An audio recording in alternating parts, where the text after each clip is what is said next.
Super Mario Bros. Introduced many of us to warp zones and their ability to skip us ahead to later worlds. A few years after the game's release, the third issue of Nintendo Power revealed Minus World, a secret world that could be reached by exploiting a glitch. A precise jump allowed Mario to clip through the block, pipe, and wall at the end of World 1-2 and land in the warp zone in a state incompatible with the game's design, allowing him to travel to Minus World. In the years that followed, we learned that the graphic used for the world number is simply a blank tile graphic with an ID of 36. So, welcome to World 36. But why does this happen? How is it possible? I'll dive into the circumstances that lead to the famous Minus World glitch and also reveal a new discovery that suggests that the underground warp zones were intended to behave in a slightly different way. There is an invisible enemy on this screen that isn't working as designed. Here, I'll edit RAM and turn it into a different enemy that you can see. That hidden enemy is, or was, responsible for unlocking our route to the warp zone. If I try to go to the warp zone now, I can't. Hidden enemies? Broken scrolling? Confused yet? I have some explaining to do. Let's start with some rather crude basics of how a Mario level is built. The program ROM for Super Mario Bros. Is only 32K. It fits inside the addressable space for the NES without the need for bank switching. That isn't a lot of room for storage, especially if you were to build a level using block patterns stored as consecutive bytes, such as Mega Man 2 would do years later. So you need a way to compress level information so that a very small amount of data can be used to render a level. Rather than store an entire level layout, Super Mario Bros. Provides a block count for the ceiling and the floor and will continue to draw that pattern until it is told otherwise. It also adds various objects or enemies to the screen when and where appropriate, and does so by providing a position and an ID for each. Here is the beginning of World 1-4. I'll walk you through the objects that help craft the first screen. Our starting block count is 3 for the ceiling and 5 for the floor. There are 2 block configuration changes that occur on this first screen. Here, the count is changed to 3 ceiling and 2 floor. 2 columns later, it's changed back to 3 ceiling and 5 floor. 4 objects are also added to the playfield. 3 horizontal block objects of lengths 3, 4, and 5 are used to build the stairs. A lava object of length 2 is placed at the bottom of the screen and covers the 2 floor blocks in this section that I mentioned earlier. So 6 objects comprise level render instructions for this first screen, also called a page. This is SMB Utility, a level editor.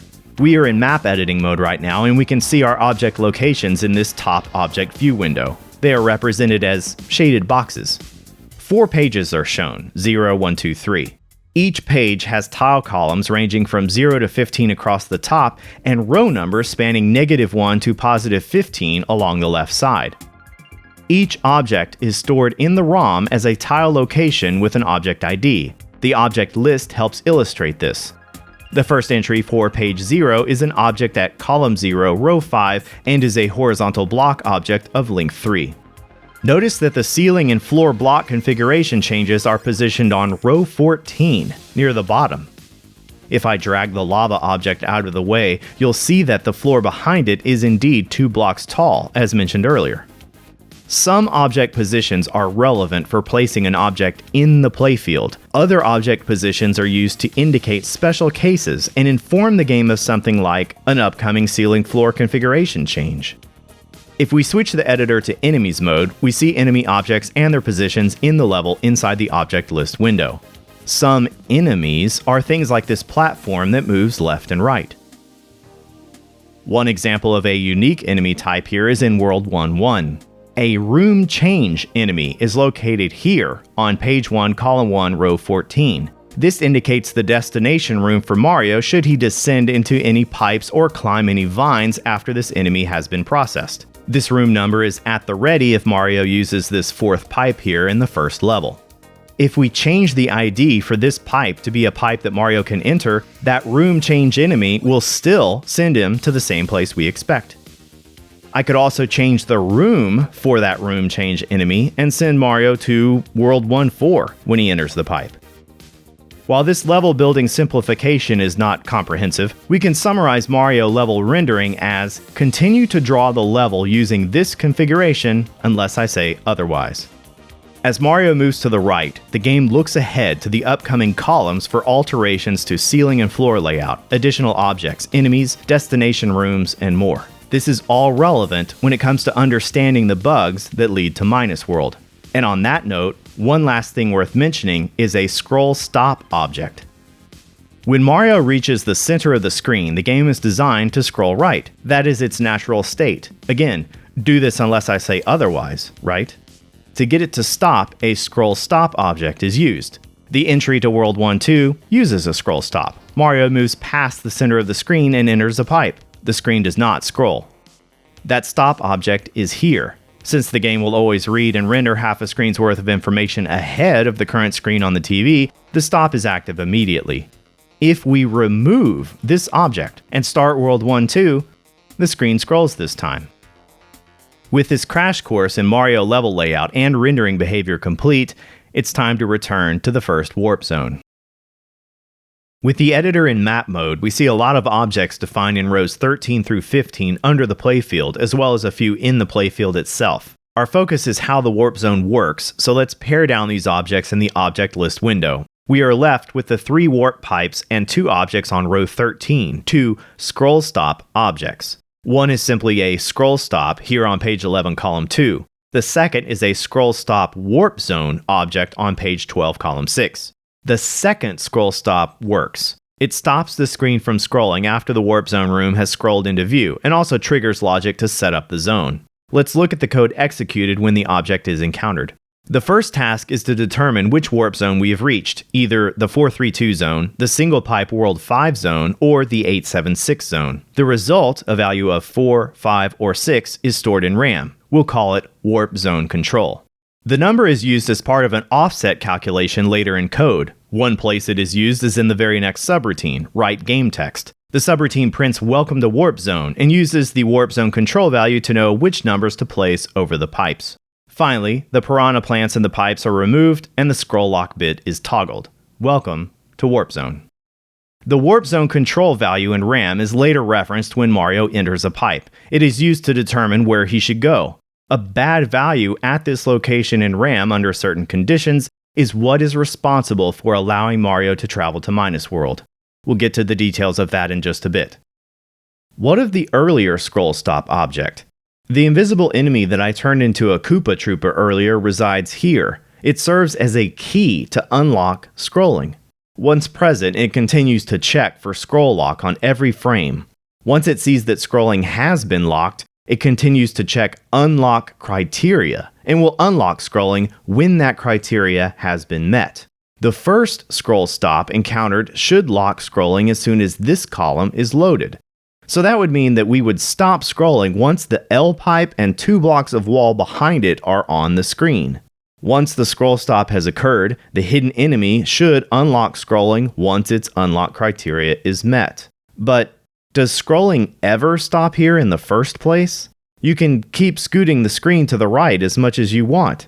Why are this enemy and this scroll stop in the level's design? What's happening? Let's get back to the emulator. I wrote a script to examine information while the game is running. At the top we have Mario's X and Y locations, his page location for each followed by coordinates. Jumping shows the change in Y position. You may assume the Y page will always be 1 because we don't scroll vertically in this game. However, watch the Y locations when I take the elevator to the top of the screen. The page rolls down to 0 and the coordinate rolls under and begins counting down from the maximum value. We've crossed a page boundary. The status bar space here is considered on a different page in terms of screen location, and we still animate upon it.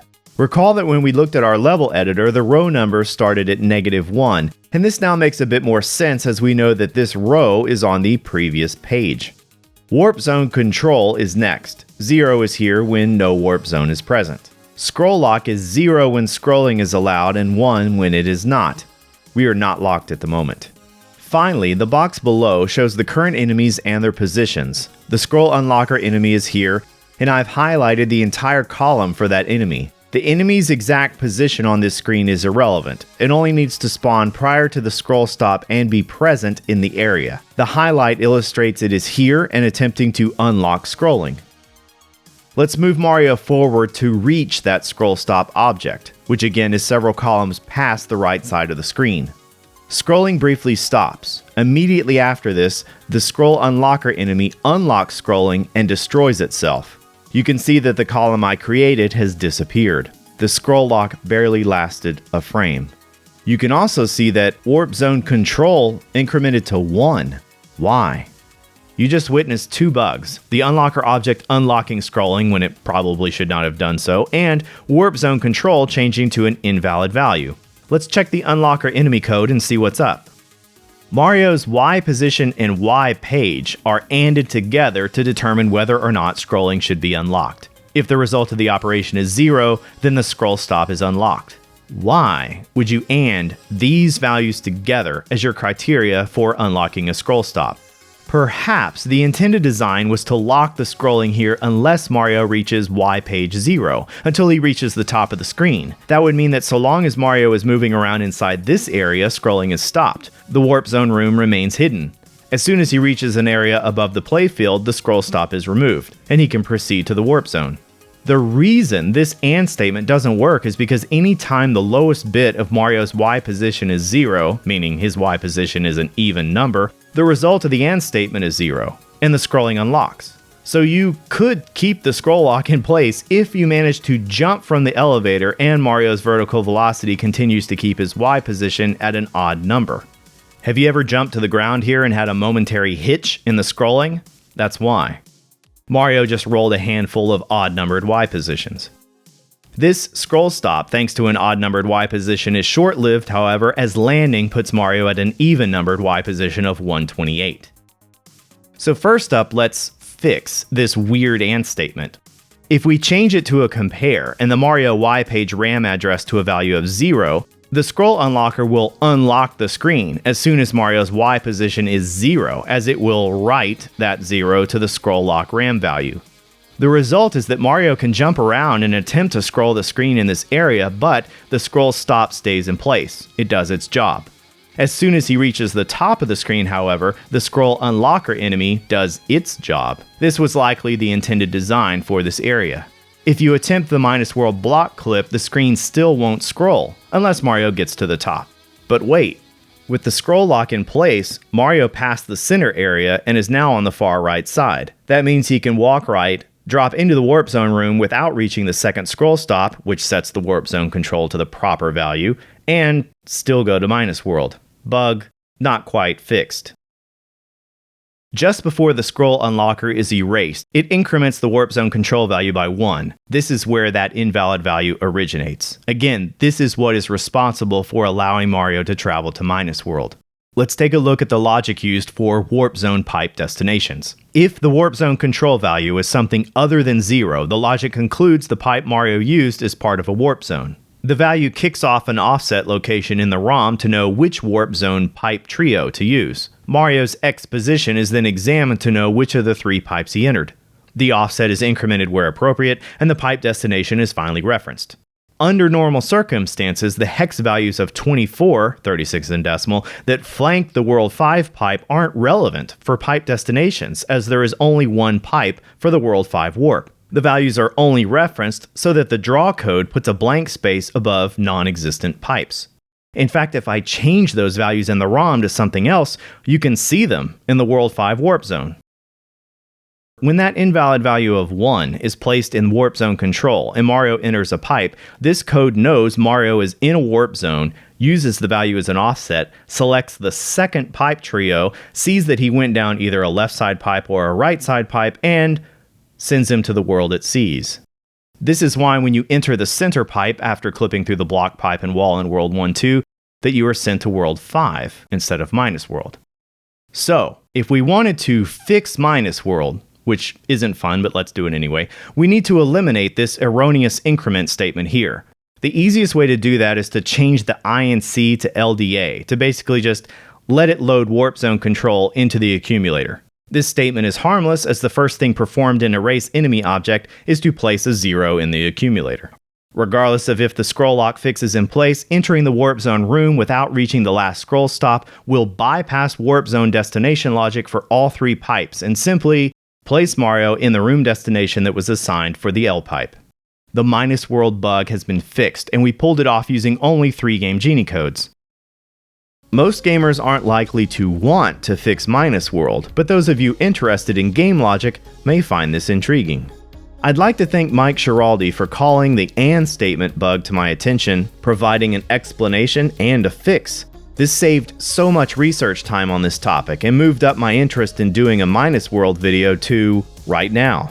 If you'd like to see more videos like this one, please like, subscribe, and leave a comment. I also have a Patreon available for those of you interested, and I look forward to producing more videos like this in the future. Thanks for watching.